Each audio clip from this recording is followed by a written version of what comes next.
The auction hadn't been announced. There never was a poster or a town crier. Just whispers passed from one weathered face to another until everyone who mattered knew. Everyone who mattered in Salvation, Nebraska, which was to say the men with money or guns or both. Hiram Bell's saloon, the Rusty Nail, had cleared out its regular patrons early. The few remaining were crowded at the bar, nursing whiskeys that seemed to last longer than usual. The rest of the floor had been arranged with mismatched chairs in a loose semicircle. In the center stood a three-legged stool, empty for now. Sheriff Davis was there, his badge catching what little lamplight filtered through the tobacco haze. He wasn't there to stop anything. He was there to make sure it went smoothly. In the corner, Thaddeus Morgan sat alone, nursing a drink he hadn't touched.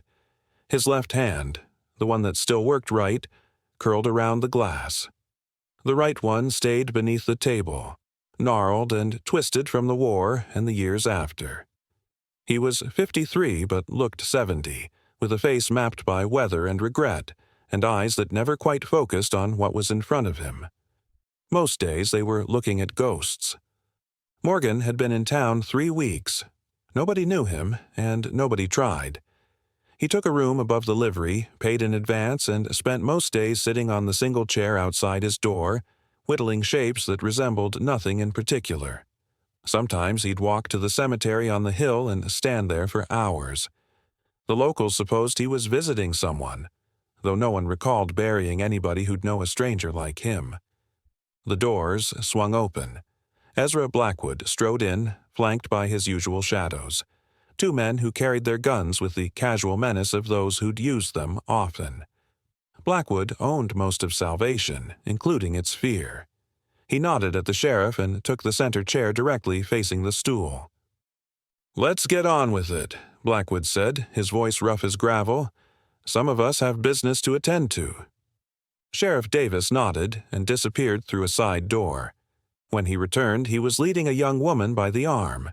She couldn't have been more than 18. Her dark hair was pulled back severely, her dress clean but worn at the edges. She walked with her chin high, though her hands trembled. "This is the property in question," Davis announced as if introducing livestock. "Miss Catherine Harper, daughter of the late James Harper. As you know, Harper died owing considerable debts to several parties. The girl being his only remaining asset, she's to be sold into service to satisfy said debts." The girl's eyes flashed at the word property, but she said nothing as Davis led her to the stool. She sat, back straight as a fence post, eyes fixed on the floor. "Bidding starts at $50, Davis said. "Terms are 7 years of service to the highest bidder, after which time she'll be free to—" "$100, Blackwood interrupted, not even bothering to raise his hand. A murmur rippled through the crowd. Everyone knew Blackwood would win, and this was merely theater, a pretense of fairness. Catherine Harper's fate had been decided the moment her father's heart gave out with Blackwood holding his markers. "110, called a voice from the back. "20, countered another. Blackwood smirked and raised a finger. 200. The room fell silent. Catherine's shoulders tensed. For a terrible moment, Thaddeus Morgan saw another girl sitting on that stool, younger, blonder, but with the same desperate dignity. The whiskey in his glass rippled as his hand began to shake. $500. The voice cut through the silence like a knife, and it took Morgan a moment to realize it was his own. Every head turned toward him. The sheriff squinted, as if trying to place him. Blackwood's face darkened. "I don't believe I caught your name, friend," Blackwood said, the last word dripping with venom. Morgan met his eyes. "Not your friend, and it's Morgan." "Well, Mr. Morgan, perhaps you don't understand how things work in Salvation." "I understand debt, and I understand math. $500 should cover what Harper owed, with interest." The sheriff cleared his throat. That's correct. But Mr. Blackwood was—" 1,000, Blackwood snapped. Morgan didn't hesitate. 1,500. Catherine's eyes had found Morgan now, confusion mingling with the first fragile tendril of hope. Blackwood stood, his chair scraping against the wooden floor. 2,000, and I suggest you stop there, stranger. You're a long way from wherever you came from. Morgan drained his glass and set it down with a soft click. 3,000. The saloon went dead silent. Even the bartender had frozen, rag suspended over a half-cleaned glass. Blackwood's face twisted.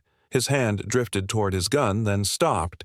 Even he wouldn't shoot a man in front of 20 witnesses, including the sheriff. Not over money, anyway.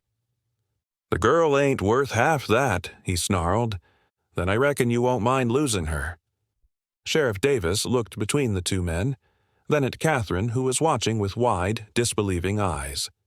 3,000 going once, Davis said. Twice, sold to Mr. Morgan. Morgan stood, wincing as his bad leg protested. He limped forward, counting out bills from a leather pouch. It was nearly everything he had. He didn't look at Catherine as he paid, but he felt her gaze boring into him. Blackwood stepped close enough that Morgan could smell the tobacco on his breath. "You just bought yourself a world of trouble, old man." "Wouldn't be the first time," Morgan replied, tucking the receipt into his coat. He turned to Catherine. "Miss Harper, you're free to go wherever you please. The debt's settled." She stared at him. "What?" "You heard me. You don't owe me service or anything else." "That ain't how it works," Blackwood cut in. "You bought her fair and square. And now I'm setting her free." Morgan looked at the sheriff. "That legal enough for you?" Davis shrugged uncomfortably. "I suppose it is. Unusual, but legal." Catherine stood slowly, as if expecting a trap. "Why would you do this?" Morgan didn't answer. He turned away, heading for the door. "This ain't over, Morgan," Blackwood called after him. "Nobody crosses me in my town." Morgan paused at the door, not looking back. "It ain't your town anymore. Not all of it." The following morning, Morgan was sitting in his usual spot outside his room when Catherine Harper appeared at the bottom of the stairs. She'd traded her dress for practical trousers and a man's shirt, with her hair braided down her back. She climbed the steps with determined strides. "I want to know why," she said without preamble. $3,000 is a fortune. Nobody does that for a stranger. Morgan set aside his whittling knife and the shapeless piece of wood. "Maybe I'm just a good Samaritan. And maybe I'm the Queen of England." She crossed her arms. "My father never mentioned knowing anyone named Morgan." "He didn't know me." "Then why?" Morgan sighed, looking past her to the distant hills. "Because 20 years ago, nobody did the same for my daughter." Catherine's arms slowly uncrossed. "What happened to her?" "Died. Cholera. 3 weeks after she was sold to pay my debts." His voice was flat, emotionless. "I was away, looking for gold in California. Came back to find my wife in the ground and my daughter gone. Took me 2 years to find her grave." Catherine was quiet for a long moment. "I'm sorry." Morgan nodded once. "It's done now." "What will you do? Blackwood won't let this stand. He's dangerous." "Let me worry about Blackwood." Morgan picked up his knife again, a clear dismissal. But Catherine didn't move. "I can't leave town. I have nowhere to go. No money. The 3,000 cleared your father's debts. His house should be yours free and clear now. Blackwood will never let me live there in peace." Morgan's knife stilled. "What do you want from me, Miss Harper?" "Protection. Just until I can sell the house and leave. I'll pay you from the proceeds." Morgan almost laughed. "I'm an old man with a bad hand and a worse leg. Not much protection." "You stood up to Blackwood. Nobody's done that in years." She paused. "Besides, I think there's more to you than meets the eye, Mr. Morgan." Morgan considered her for a long moment. She had her father's stubborn jaw, but there was something else in her eyes. Something familiar that he couldn't place. 2 weeks, he finally said. Then we sell the house and you move on. And you'll stay at the house to keep watch. Morgan sighed. And I'll stay at the house. Harper's house stood at the edge of the town, a small but solid structure with a porch that faced the setting sun. By the time Morgan arrived with his meager belongings, Catherine had cleaned away the dust and opened the windows. The place smelled of soap and pine. "Your room is through there," she said, pointing to a door off the main living area. "It was my father's study. There's a cot." Morgan nodded and set down his bag. On the wall hung a framed photograph of a younger James Harper standing beside a pretty woman holding an infant. "Your mother?" Morgan asked. Catherine nodded. "She died when I was 4. Fever." Morgan studied the picture, that nagging sense of familiarity returning.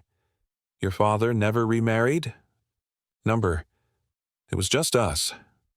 She brushed dust from the frame with gentle fingers. "He was a good man. Not perfect, but good. He didn't deserve to die in debt to a snake like Blackwood. How'd he end up owing him so much?" Catherine's face darkened. "Blackwood's been buying up all the land around the railroad route. Dad refused to sell our place.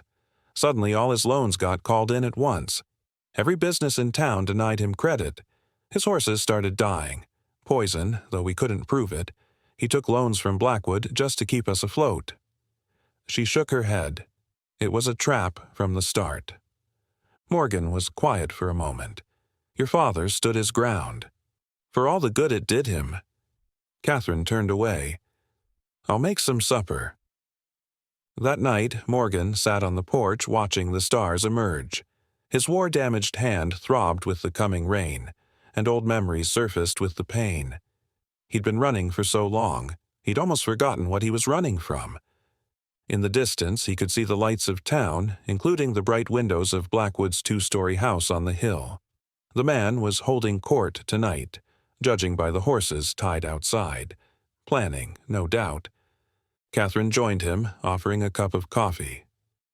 "They'll come, won't they?" "Yes." "When?" "Soon. Blackwood won't want to give you time to establish legal ownership of the house." She nodded, wrapping her arms around herself. "I know how to shoot. Dad taught me." Morgan looked at her sharply. "This isn't your fight." "It became my fight when they tried to sell me like cattle."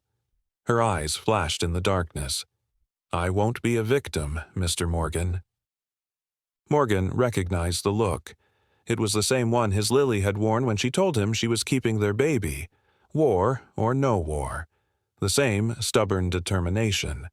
The same fire. "Get some sleep, Miss Harper," he said softly. "Tomorrow we prepare."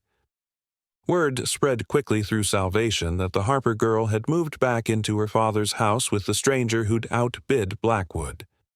By noon the next day, Morgan spotted the first watchers, men loitering just within sight of the property, making no effort to hide their presence. "They're trying to intimidate us," Catherine said, peering through the curtains.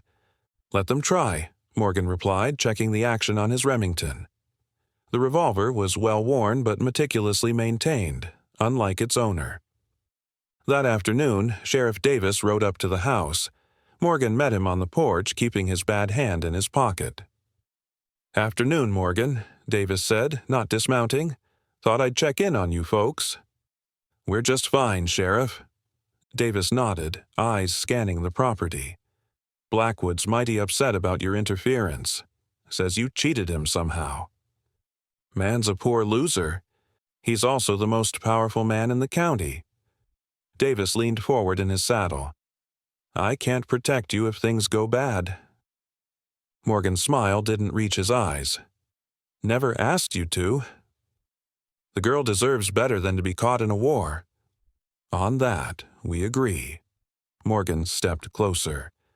"Which is why you're going to do your job and uphold the law, for once. The house belongs to Catherine Harper now. Any man who sets foot on this property without invitation is trespassing." Davis studied him. "You got history with Blackwood? You seem mighty invested for a passing stranger." My history's my own, Sheriff. Davis sighed and straightened in his saddle. I'll do what I can to keep the peace, but if shooting starts— He left the sentence unfinished. Appreciate your concern, Morgan said, though his tone suggested otherwise. As Davis rode away, Catherine emerged from the house. He won't help us, will he? No, Morgan said, but he might not help them either. That's something. Catherine handed him a faded tin type. I found this in Dad's things. I think you should see it. Morgan took it, and for a moment he couldn't breathe.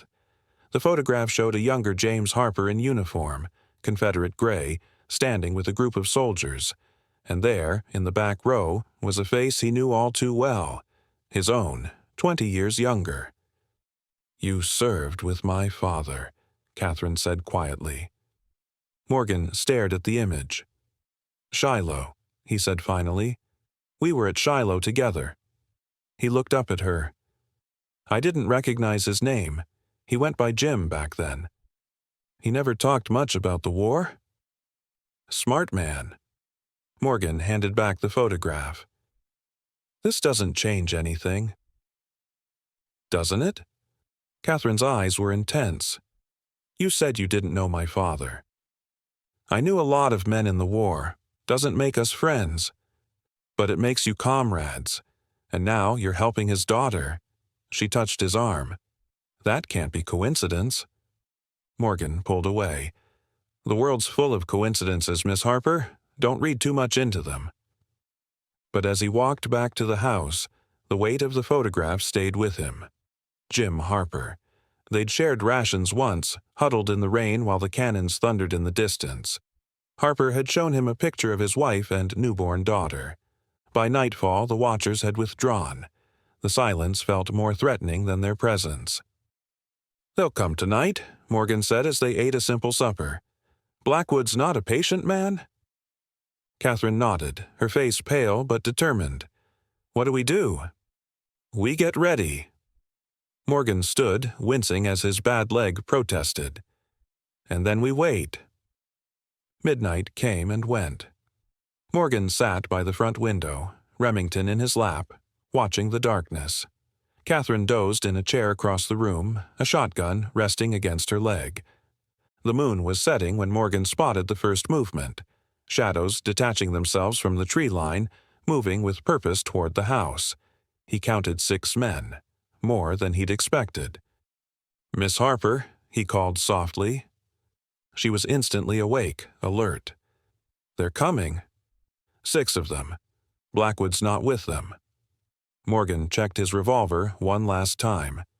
Remember what I told you. Stay in the back room. If I fall, go out the window and run for the hills. She picked up the shotgun. I'm not hiding. This isn't a debate. No, it isn't. Her voice was steel. This is my home, my fight. Morgan wanted to argue, but there was no time. The men were approaching the front porch, moving with the confidence of those who expected little resistance. Take the back door, he whispered. If they try to circle around, give them a surprise. Catherine nodded and slipped away. Morgan positioned himself beside the front window, out of sight but with a clear view of the porch. His bad hand ached fiercely now, but he ignored it, focusing on his breathing. Slow, steady, like before a battle. The floorboards of the porch creaked. A shadow passed by the window. The door handle turned slowly, testing. It's locked, a voice whispered. Bust it open.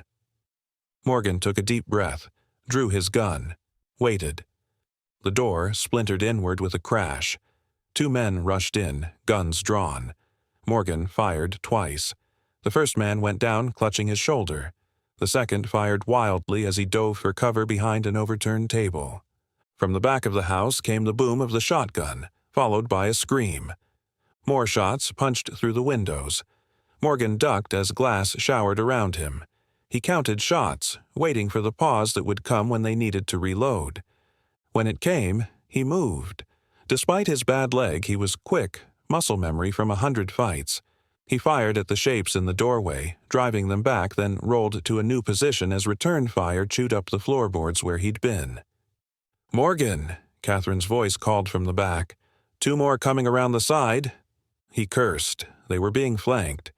He fired once more at the front door, then hobbled toward the back of the house, pain shooting up his leg with every step.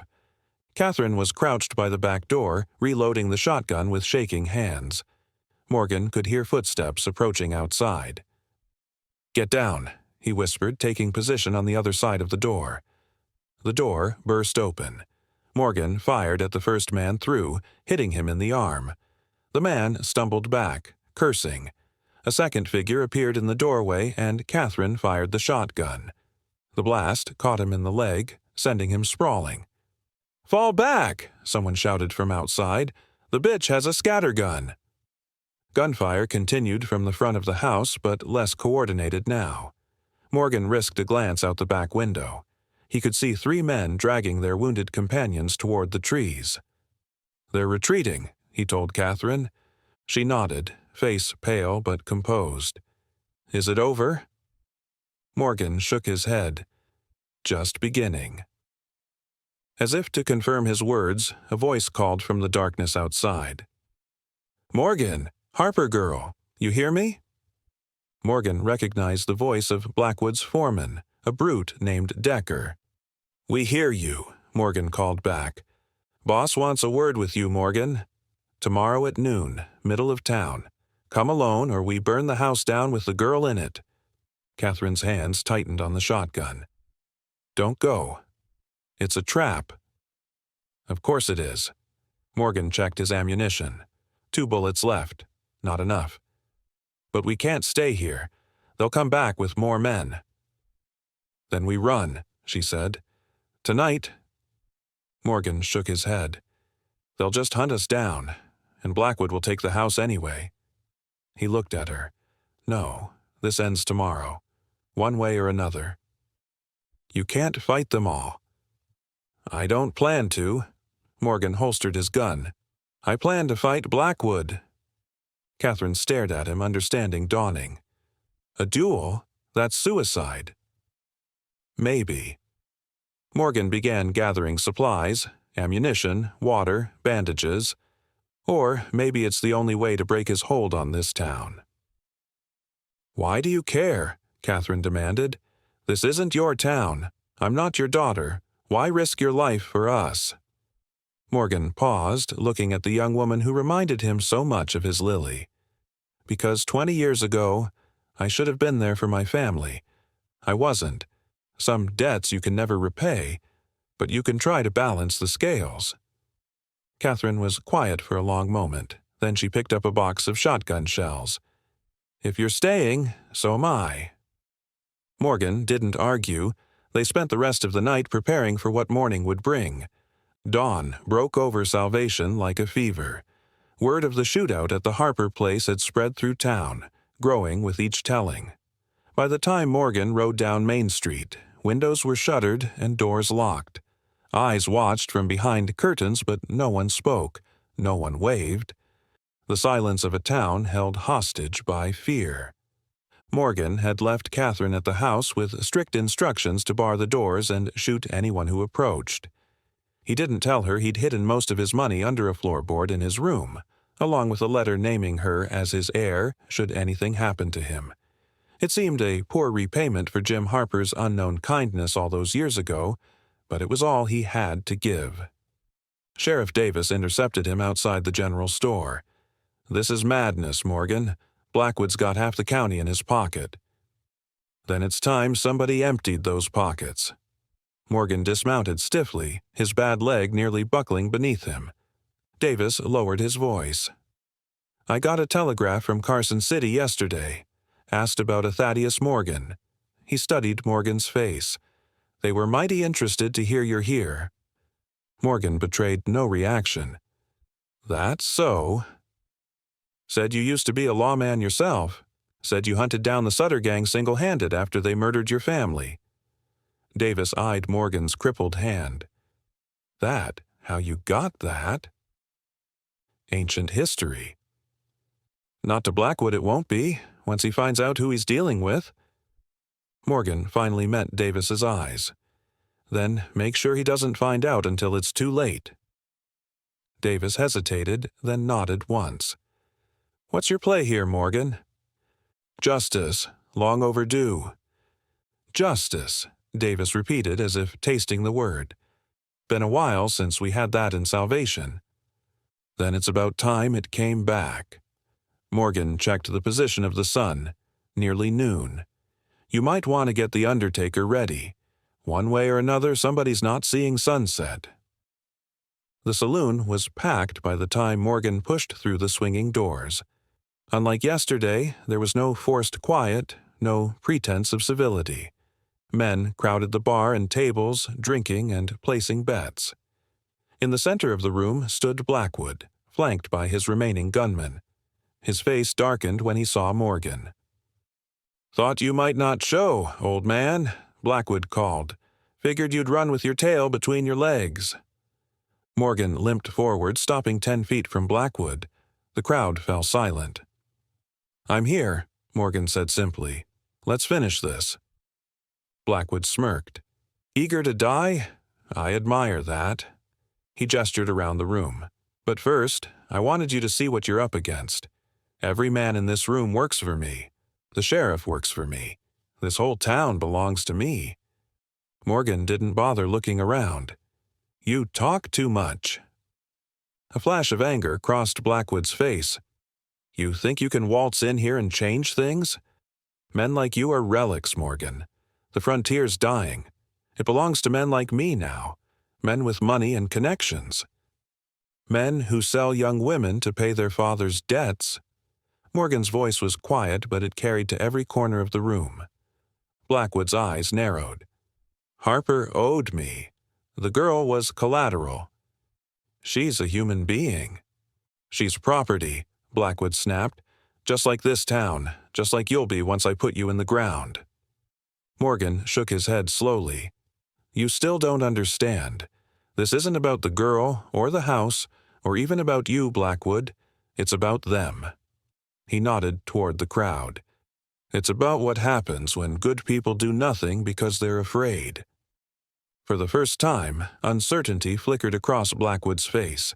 He glanced at the townsfolk, many of whom were now looking at their feet. Enough talk, Blackwood said, hand hovering near his gun. Draw. Morgan didn't move. One question first. The Harper girl. Why her? Of all the debtors in town, why insist on selling her? Because Harper defied me, Blackwood snarled. Nobody defies me. No other reason. What other reason would there be? Morgan studied him for a long moment. Then he reached into his coat with his good hand and pulled out a worn, yellowed letter. I found this in Jim Harper's study last night. It's from my wife, Lucy, written to Harper a year after I went west. Blackwood's face drained of color. You knew, Morgan continued, his voice deadly quiet. You knew who Catherine really was. That's why you wanted her. Whispers rippled through the crowd. Blackwood's hand twitched toward his gun. Morgan's daughter died of cholera, Blackwood said quickly. Everyone knows that. My daughter was sold to pay my debts, Morgan corrected. Sold to a man heading west. A man who later died of cholera. But by then, he'd already sold her again. To Jim Harper, who was looking for a child after his wife died in childbirth. Catherine Harper wasn't Harper's daughter by blood. She was Lily Morgan, stolen from her family and sold into servitude as a child, then adopted and raised by a decent man who never told her the truth. You recognized her, Morgan said. When you saw her. She has her mother's eyes. You knew who she was, and you wanted to possess the daughter of the man who killed your brother. The room had gone deathly silent. Blackwood's face contorted with rage. Jacob was worth 10 of you, Morgan. You shot him in the back. I shot him while he was running from the law after murdering 3 people, Morgan corrected, including my wife. Blackwood's control snapped. His hand flew to his gun. Morgan was faster. The sound of the shot echoed like thunder in the confined space. Blackwood staggered back, a look of surprise on his face as he looked down at the spreading red stain on his shirt. His gun slipped from nerveless fingers, unfired. "You!" he gasped, sinking to his knees. "How? With that crippled hand?" Morgan holstered his gun. "I learned to shoot with my left after your brother took my right. Funny how life works." Blackwood pitched forward onto the sawdust floor. For a moment, no one moved. Then one of Blackwood's men reached for his gun. Sheriff Davis's voice cut through the tension. "That's enough." The sheriff stepped forward, his own gun drawn. Morgan acted in self-defense. We all saw Blackwood draw first. The gunman hesitated, looking around at the crowd. Many of the townsfolk were standing now, faces resolute. The balance had shifted. "It's over," Davis continued. "Blackwood's reign ends today." Slowly, reluctantly, Blackwood's men backed down. The sheriff nodded to Morgan. "You should go. The Harper girl will be wondering." Morgan nodded back, a silent understanding passing between them. As he limped toward the door, people stepped aside, some nodding in respect, others still processing what they'd witnessed. Outside, the sun was high and bright. Morgan squinted against it as he mounted his horse. He could feel the weight of years lifting from his shoulders. It wasn't redemption. Nothing could redeem his failures as a father, but it was something. A reckoning. A chance. As he rode toward the Harper house, toward the daughter who didn't know she was his, Morgan allowed himself a small hope. Not for forgiveness, he didn't deserve that, but for the possibility of truth. The possibility that, after 20 years of running from his past, he might finally have a future. In the distance, he could see Catherine standing on the porch, watching for his return. Her mother's daughter, waiting to hear a story that began long before she knew herself. And, for the first time in decades, Thaddeus Morgan rode toward something instead of away from it.